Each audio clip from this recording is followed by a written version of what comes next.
Have you ever paused to consider the impact of financial sanctions on countries and individuals? Picture a global chess game where economic might is used as a weapon. The pieces, countries, industries, and the ordinary people whose lives can be upended at the flick of a bureaucratic pen. The game is complex, the consequences far-reaching. Just what are financial sanctions? How do they work? And who really pays the price? In this video, we will dissect the fascinating world of financial sanctions. So what exactly are economic sanctions? Well, in the simplest terms, economic sanctions are penalties imposed by one country on another, often in the form of trade restrictions or tariffs. They're a bit like the financial equivalent of a schoolyard timeout, typically used by nations to express disapproval or to pressure other nations into changing their policies. Most often, these sanctions are employed by large economic powerhouses against smaller, less influential countries. But why? Well, it's a bit like when your parents grounded you for not doing your chores. The aim is to create discomfort, disrupt the status quo, and hopefully inspire change. In the global arena, these financial restrictions can take various forms. They might target specific industries, block certain types of transactions, or even freeze assets. Think of it as a chess match on a global scale, with each move designed to strategically weaken the opponent. Now that we understand what economic sanctions are, let's delve into their history. Sanctions aren't a new concept, they have a rich and varied history. Indeed, they've been a part of international diplomacy since time immemorial.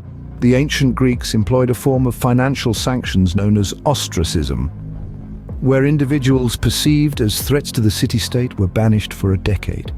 Fast forward to the 20th century, we see the League of Nations, the forerunner to the United Nations, using sanctions in the 1930s as a tool to deter Italian aggression in Ethiopia. Let's look at a more recent example: the economic sanctions imposed on Iraq in the 1990s. These sanctions, aimed at curbing the ambitions of Saddam Hussein, were among the most comprehensive ever implemented. They crippled Iraq's economy and led to the suffering of countless innocent civilians. A pertinent point to remember is that while the target of sanctions is often a country's leadership, it is the common man who bears the brunt of these measures. Another well-known instance is the Cuban embargo. Initiated by the United States in the early 1960s, the embargo was a response to the nationalization of US-owned oil refineries without compensation. This embargo has persisted for over half a century, resulting in significant economic hardship for the Cuban people. South Africa, under apartheid, also faced widespread international sanctions. These measures played a crucial role in bringing about the end of the oppressive regime. It was a clear demonstration of how sanctions could be used to effect positive change. In the case of Iran, sanctions have been used to curb the country's nuclear ambitions. However, these measures have also led to shortages of life-saving medicines and other essential goods, raising questions about the humanitarian implications of sanctions. The history of sanctions is a testament to their potential power. They can weaken economies, topple regimes, and alter the course of history. However, they also highlight the potential for collateral damage and unintended consequences. With this historical context in mind, we can now explore how sanctions work. How do financial sanctions weaken targeted countries, you ask? Well, imagine a game of chess, where one player has the power to restrict the movements of the other's pieces. That's a bit like how economic sanctions work. They are strategic moves designed to limit the economic activities of a country, thereby weakening its power and sometimes forcing it to change its policies. The mechanisms through which financial sanctions operate are diverse. They could involve trade restrictions, making it difficult for the targeted country to buy or sell goods on the global market. For instance, if a country specializes in oil production, a sanction prohibiting the sale of its oil can have crippling effects on its economy. This was the case with Iraq in the 1990s, when the United Nations imposed an oil embargo that led to a severe economic downturn. Sanctions can also take the form of financial restrictions, barring the targeted country from accessing international monetary systems. This makes it challenging for the country to engage in financial transactions, thereby stifling its economy. A prime example of this is the sanctions imposed on Iran, which restricted its access to global banking systems, causing substantial economic distress. Then we have the arms embargoes, where the sanctioned country is prohibited from purchasing military equipment. Such sanctions are often put in place to prevent a country from escalating conflicts or carrying out acts of aggression. A notable case is North Korea, which has been under an arms embargo due to its nuclear weapons program. But sanctions don't just impact governments and economies, they also affect the day-to-day lives of ordinary people.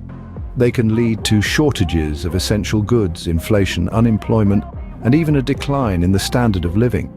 In essence, financial sanctions act like a stranglehold, slowly squeezing the economic life out of a targeted country.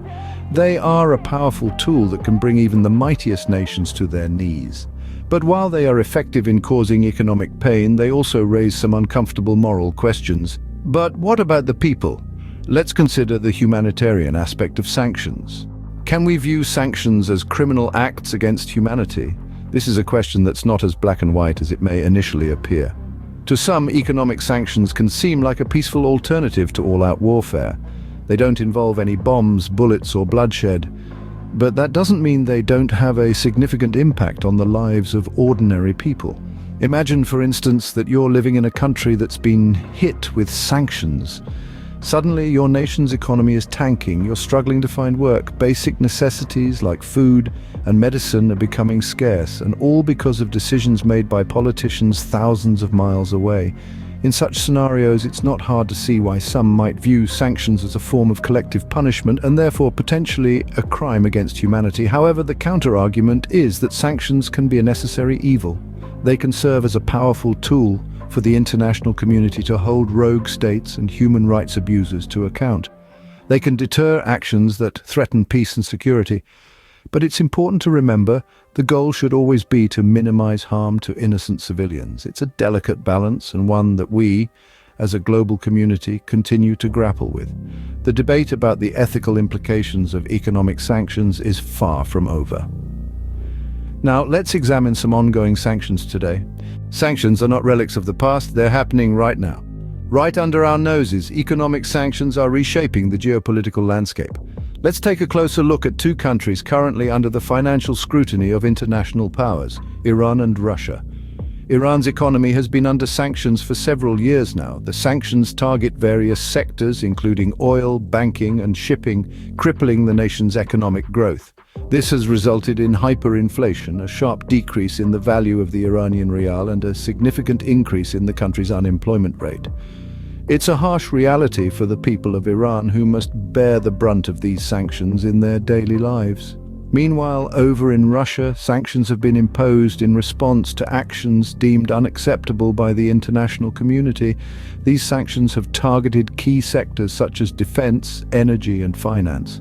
While Russia's economy has proven more resilient, the sanctions have still led to a slowdown in economic growth and a decrease in foreign investment. The impact on the average Russian citizen may not be as visible as in Iran, but it is certainly there, lurking beneath the surface. But Iran and Russia are just two examples in a world where economic sanctions are becoming increasingly commonplace. From North Korea to Venezuela, sanctions are being used as a tool to exert pressure and influence behavior. Each of these sanctions has its unique impact, creating ripple effects that touch every corner of the targeted nation. However, it's critical to remember that the true cost of sanctions is often borne by the ordinary people. They're the ones who see their livelihoods disrupted, their purchasing power diminished, and their dreams deferred. It's an aspect of sanctions that often gets lost in the political discourse, but it's one we should never forget. So, while sanctions can be an effective tool for enforcing international norms, they are not without their consequences. They can drive economies into the ground, create humanitarian crises, and lead to unintended political fallout. As we've seen, financial sanctions are complex tools with far-reaching impacts. Their use is a delicate balancing act, one that requires careful consideration and constant reassessment. It's a financial war out there, and the battlefield is constantly changing. So we've journeyed through the world of financial sanctions. We've explored their definition and fundamentals and how they are used as economic weapons. We've navigated the history of sanctions, highlighting some prominent examples where these measures have been wielded to weaken adversaries. We've delved into the mechanisms of how financial sanctions can cripple targeted countries, impacting various sectors from oil to banking. We've also touched on the humanitarian aspects, questioning whether these can be seen as criminal acts against humanity. We've shed light on the sanctions against countries like Iran and Russia, among others, and how these ongoing sanctions continue to shape the geopolitical landscape today. This journey has revealed that financial sanctions are not just dry economic terms. They represent a complex and potent tool of modern warfare, affecting nations and their people in profound ways.